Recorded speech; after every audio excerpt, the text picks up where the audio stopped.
Dry fruits milk shake எப்படி செய்யுதுன்னு பார்த்துடலாம் வாங்க. ஒரு கப் எடுத்துகிட்டு அதில் 1/2 கப் வாட்டரில் 1/2 ஸ்பூன் சப்ஜா சீட் போட்டு ஊற வச்சுக்கலாம்.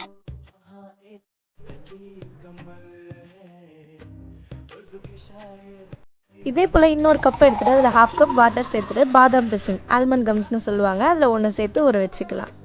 இது கூடவே உங்ககிட்ட இருக்கிற ட்ரை ஃப்ரூட்ஸ் அண்ட் நட்ஸ் எது வேணாலும் சேர்த்துக்கலாம். நான் இன்றைக்கி 5 கருப்பு திராட்சை, 2 டேட்ஸு, 5 ட்ரை கிரேப்ஸு, 4 பாதாம், 2 கேஷ்யூ சேர்த்துருக்கேன்.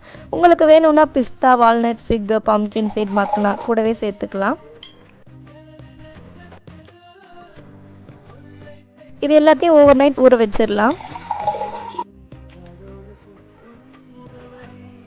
பாதாமில் இருக்க தோலையும் பேரிச்சம்பழத்தில் இருக்க சீடையும் எடுத்துகிட்டு எல்லாத்தையும் ஒரு மிக்சர் ஜாருக்கு மாற்றிக்கலாம். ஊற வச்சு தண்ணியோடு சேர்த்து அரைச்சிக்கலாம். இப்போ இது கூடவே நல்லா காய்ச்சி ஆற வச்ச பாலை சேர்த்துட்டு மில்க் ஷேக் பாலை அடித்து எடுத்துக்கலாம்.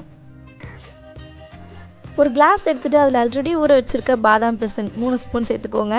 பார்க்கவே ஜெல்லி போல் சூப்பராக இருக்கா? இது கூடவே 3 ஸ்பூன் சப்ஜா சீட், டேஸ்ட்டுக்கு 2 ஸ்பூன் ஹனி, அப்படி இல்லைனா 2 ஸ்பூன் நாட்டு சக்கரை சேர்த்துட்டு நம்ம ரெடி பண்ண மில்க் ஷேக்கை சேர்த்துட்டு குடிச்சு பாருங்கள், சூப்பராக இருக்கும். நான் weekly twice Monday and Friday இது தான் குடிக்கிறேன். மறக்காமல் லைக் பண்ணுங்கள். வீடியோ பிடிச்சிருந்தா கண்டிப்பாக ஷேர் பண்ணுங்கள். அண்ட் நிவி டெய்லியை சப்போர்ட் பண்ணுங்கள். தேங்க்ஸ் ஃபார் வாட்சிங்.